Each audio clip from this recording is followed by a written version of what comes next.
नमस्कार, मी डॉक्टर मच्छिंद्र बांगर महाराष्ट्रातील हवामान परिस्थिती संदर्भात ताजा अंदाज देणार आहे. WD हे अति उत्तरेकडे यायचे यापूर्वी. आता ते थोडे मध्य भारताकडे सरकत आहेत, म्हणजे दक्षिणेला सरकून चाललेले आहेत आणि त्यामुळे राजस्थान, गुजरात, मध्य प्रदेश, उत्तर प्रदेश या भागात पाऊस वाढलाय आणि या WDशी समुद्रीय भागातून ट्रफ निर्माण होत असल्यामुळे इतरही राज्यांमध्ये म्हणजे महाराष्ट्रासहित पावसाचं वातावरण वाढतंय. सध्या महाराष्ट्रामध्ये केवळ अमरावती, वर्धा, नागपूर या काही जिल्ह्यांमध्ये आणि थोडं रत्नागिरीमध्ये ढगाळ वातावरण आहे. इतरत्र बऱ्यापैकी निरभ्रता निर्माण झालेली आहे. परंतु बंगालच्या उपसागरामध्ये दक्षिणेला आणि अरबी समुद्रातही पावसास अनुकूल स्थिती असल्यामुळे, शिवाय आपण या भागात बघतो आहोत की एक ट्रफ लाईन असल्यामुळे पावसास अनुकूल स्थिती आहे. शिवाय नवीन WD देखील राजस्थानच्या दक्षिणी भागात सक्रिय होत असल्यामुळे पावसाळी परिस्थिती वाढू शकते.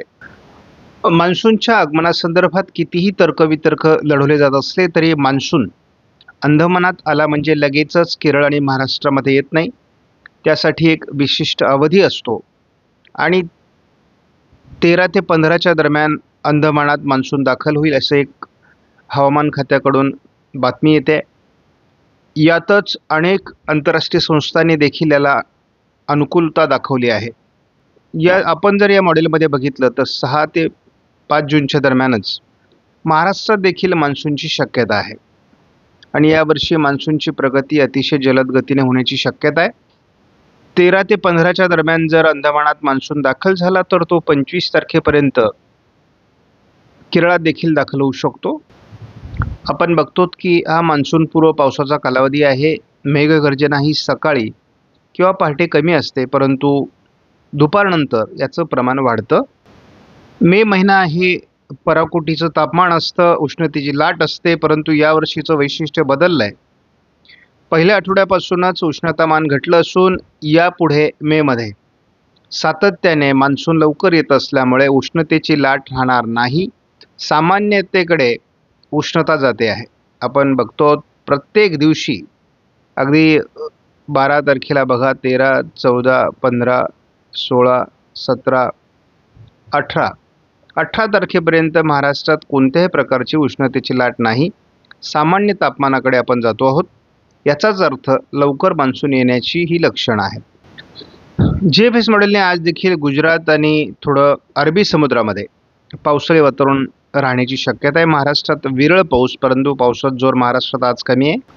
उद्याही भारतात पावसाळी परिस्थिती आहे. राजस्थानच्या दक्षिणी भागात नवीन WD सक्रिय होण्याची शक्यता आहे. त्याच दरम्यान अरबी समुद्रात देखील एक चक्राकार स्थिती निर्माण होते. महाराष्ट्रावर विरळ पाऊस म्हणजे 9-10ला महाराष्ट्रात तसं पावसाळी प्रमाण कमीच आहे. महाराष्ट्रात पावसाळी प्रभाव हा 11 तारखेपासून वाढेल. उत्तर महाराष्ट्रात सुरुवातीला पावसाचा प्रभाव वाढणार आहे. 12 तारखेला देखील महाराष्ट्रात बऱ्याच विभागात जोरदार पावसाची शक्यता आहे आणि आपण 12 तारखेलाच बघतो अंदमानात मोठं पावसाळी क्षेत्र निर्माण होईल. अरबी समुद्रातही मोठ्या प्रमाणात बाष्प जमा होत आहे.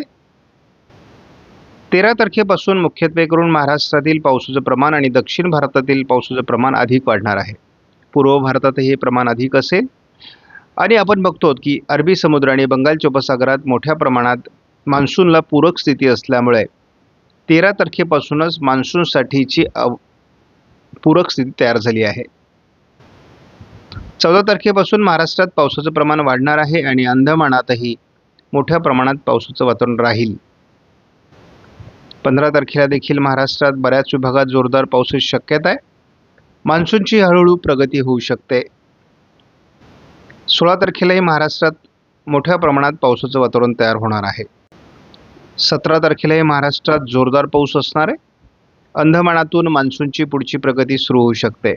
त्यामुळे एकूणच यावर्षी मान्सून लवकर येण्यासाठीची अनुकूल स्थिती आपण बघतो.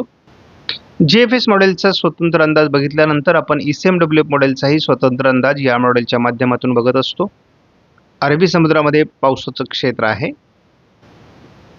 आज 9 तारखेला थोडं कोकण किनारपट्टीला हलक्या पावसाची शक्यता आहे. मात्र मेघगर्जनेसह पाऊस होऊ शकतो. मुंबईसह सर्वच जिल्ह्यांमध्ये. उर्वरित महाराष्ट्रात पावसाची शक्यता कमी आहे आज. 10 तारखेला कोकण किनारपट्टीला पावसाचा प्रभाव राहू शकतो, कारण अरबी समुद्रातील वातावरण वाढणार आहे. प्रत्येक दिवशी अरबी समुद्रातील पावसाचं वातावरण वाढत असून त्याच वेळेस अंदमान निकोबार बेटांच्या दरम्यान दक्षिणेला पावसास अनुकूल स्थिती किंवा मान्सूनला अनुकूल स्थिती तयार होते आहे. 12 तारखेपासून महाराष्ट्रातील अनेक विभागात पावसाचं प्रमाण वाढण्यास सुरुवात होईल. काही संस्थांच्या अहवालानुसार अंदमानात मान्सून पूरक स्थिती 13 तारखेला तयार होते, परंतु आपला अंदाज आहे की 15 तारखेपर्यंत मान्सूनचा प्रभाव सुरू होईल. आपण 14 तारखेला बघतो महाराष्ट्राच्या अनेक विभागात मोठं पावसाळी क्षेत्र तयार राहणार आहे. यामध्ये मध्य महाराष्ट्र, कोकण, पश्चिम महाराष्ट्र, मराठवाडा, थोडं उत्तर महाराष्ट्र आणि विदर्भात सुरुवातीला पाऊस कमी असणार आहे. आपल्या अंदाजानुसार अंदमानात 14-15 तारखेला मान्सूनसाठी पोषक स्थिती आहे. 16 तारखेपासून महाराष्ट्रामध्ये मोठ्या प्रमाणात पावसाचा प्रभाव वाढतोय असं दिसतंय. मराठवाडा, उत्तर महाराष्ट्र, संपूर्ण कोकण, पश्चिम महाराष्ट्र, मध्य महाराष्ट्र असे वातावरण. पूर्व विदर्भात थोडं वातावरण कमी आहे. 17 तारखेला तीच परिस्थिती आहे आणि विशेष म्हणजे यावर्षी अरबी समुद्र आणि बंगालचा उपसागर असं दोन्ही ठिकाणी मान्सून पूरक स्थिती आहे. 18 तारखेला आपण बघतो मोठ्या प्रमाणात महाराष्ट्रामध्ये पाऊस आहे आणि कर्नाटक, तेलंगणा, आंध्र प्रदेश, केरळ आणि महाराष्ट्र असं हे मोठं पावसाळी क्षेत्र आहे. अगदी आपण 19 पर्यंत जरी हा अंदाज बघितला तरी दोन्ही समुद्रांमध्ये असलेला पोषक स्थिती आणि महाराष्ट्रात होणारा पाऊस हा मे मधला सरासरी ओलांडणारा ठरणार आहे. मेच्या पहिल्या आठवड्यात पावसाला सुरुवात झाली, दुसऱ्या आठवड्यात त्याचं प्रमाण वाढणार आहे, तर तिसरा-चौथा आठवडा हा अधिक पावसाचा असण्याची शक्यता आहे. सध्या कोणतीही वादळी सिस्टम दोन्ही समुद्रात तयार होताना दिसत नाही आणि त्यामुळे लगेचच कुठल्याही प्रकारचं वादळ नसल्यामुळे मान्सूनच्या प्रगतीत अडथळा निर्माण होणार नाही आणि मान्सून पुढे सरकण्यासाठी अनुकूल स्थिती राहणार आहे. बंगालच्या उपसागरातून मान्सूनची पुढची प्रगती 22-23 तारखेपर्यंत होईल. यावर्षी तुलनेत केरळमध्ये मान्सून लवकर येण्याची शक्यता आहे. या मॉडेलनुसार कशा प्रमाणात पाऊस वाढतो ते आपण बघणार आहोत. कोकण किनारपट्टीला आज पावसाची शक्यता आहे. 10 तारखेला याच विभागात पावसाची शक्यता आहे. 11 तारखेला थोडं या विभागातून पावसाचं प्रमाण महाराष्ट्राच्या दिशेने वाढण्याची शक्यता आहे.